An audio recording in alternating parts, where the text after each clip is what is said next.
สวัสดีครับผมต้นฮักกกอกนะครับนี่นะครับก็เป็นสภาพที่หมู่บ้าน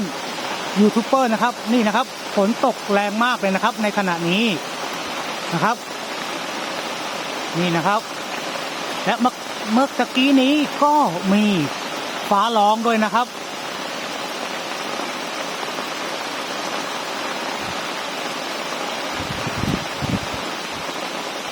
นี่นะครับฝนตกมาหนักมากเลยนะครับ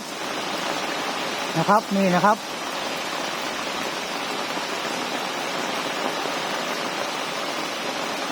นะครับฝนตกหนักมากนี่นะครับตกไปทั่วบริเวณเลยนะครับ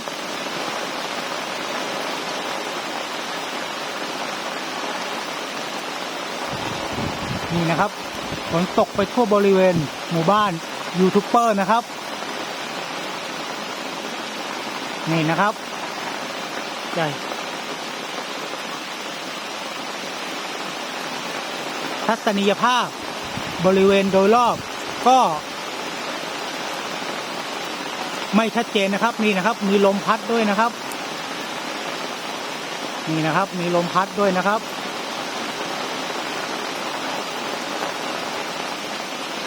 ฝนตกหนักมากเลยนะครับ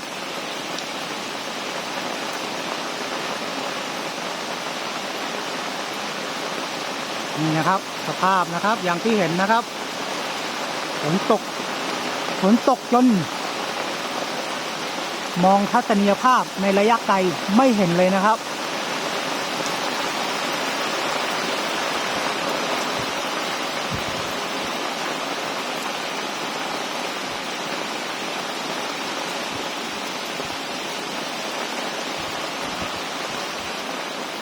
นี่นะครับบริเวณหน้ากระท่อมของต้นฮักกกอกนะครับนี่นะครับลมแรงมากเลยนะครับจนทำให้ต้นไม้นั้นปลิวไปตามลมนะครับไหวไปตามแรงลมเลยนะครับนี่นะครับใบไม้ไหวไปตามแรงลมเลยนะครับ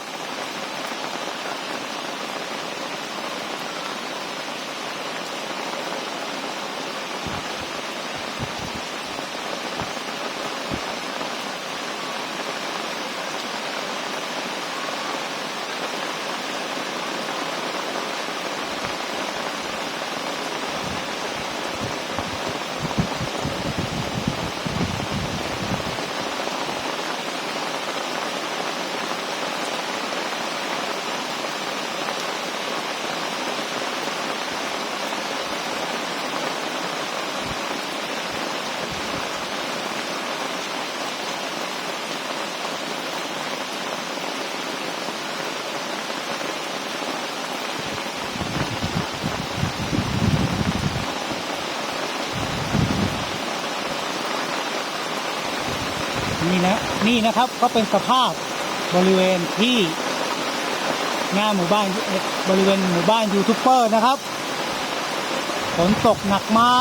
กมีแต่ฝนนะครับลมก็มีบ้างเล็กน้อยนี่นะครับดูสภาพนะครับ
ก็มีเสียง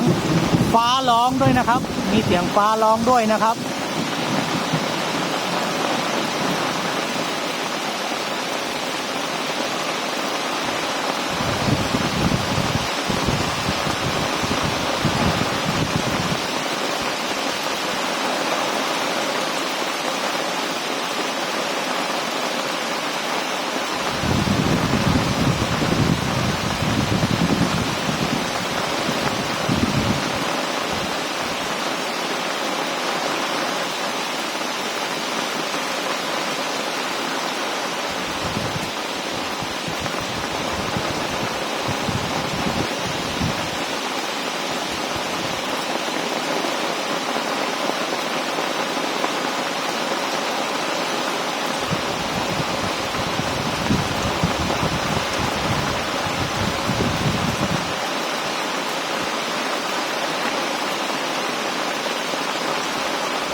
นะครับ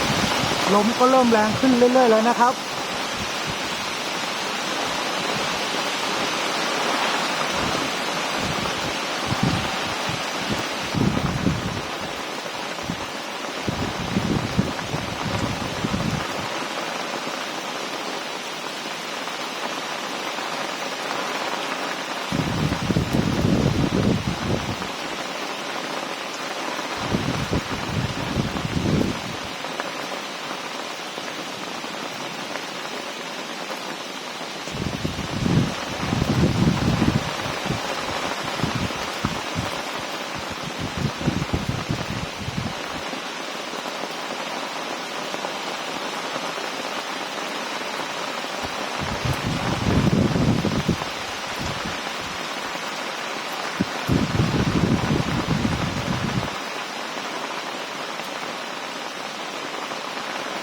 ลมก็ค่อนข้างแรงนะครับลมนะครับ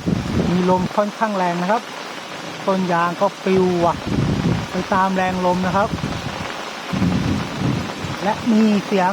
ฟ้าร้องด้วยนะครับมีเสียงฟ้าร้องด้วย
นี่นะครับมีลมพัดแรงมากนะครับดูนะครับขนาดเต็นท์ยังปลิวไปตามแรงลมเลยนะครับนี่นะครับดูนะครับมีลมโอ้ยลมแรงจริงๆเลยนะครับนี่นะครับสภาพสวนยางนะครับ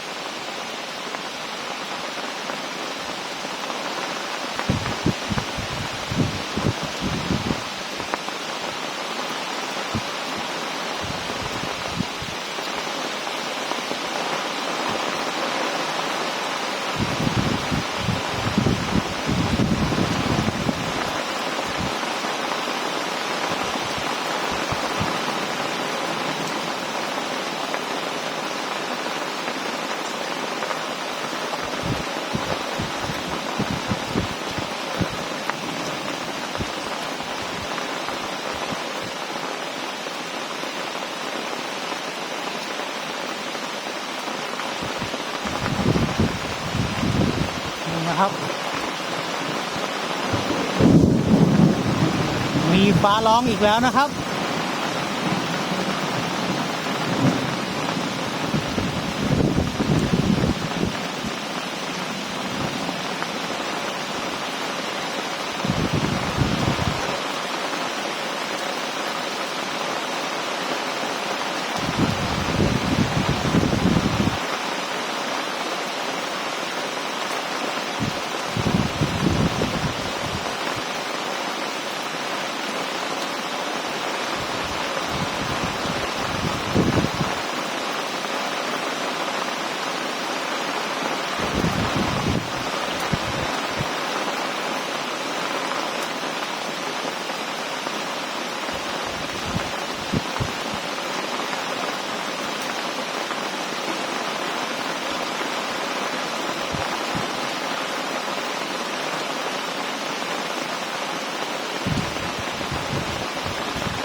ฝนนะครับก็ตกหนักขึ้นอีกแล้วนะครับ